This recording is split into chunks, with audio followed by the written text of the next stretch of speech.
So we're expecting a deal, though the government moments ago couldn't confirm that it's going to come or not. What do you make of this last minute this is just posturing. There's a deal basically being done to surrender some of the opportunities from Brexit, and it's quite clear that a scheme dressed up as youth mobility will actually be a return to freedom of movement in all but name, and that's not what the British people want, and they confirmed that when they voted out, significantly for reform just a few weeks ago. It'll be a surrender of our ability to make our own rules. Instead, we're going to go back to basically being a rule taker from the EU, what they call dynamic alignment. We could have mutual recognition of both sides' already existing strong standards.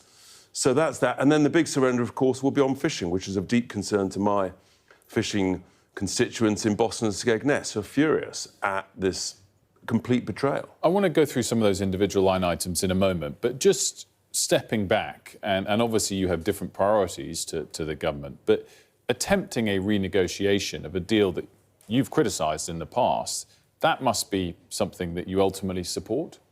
Yeah, look, I mean, you can always improve relations and you want greater trade, but what you can't do is give up the benefits of Brexit. And the key thing there on trade specifically is this issue of rules and regulations. The EU main economy, Germany, is in recession.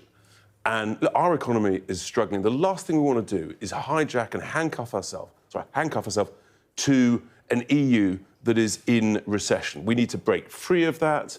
We need to be trading more elsewhere in the world and reduce costs by reducing unnecessary daft EU regulations.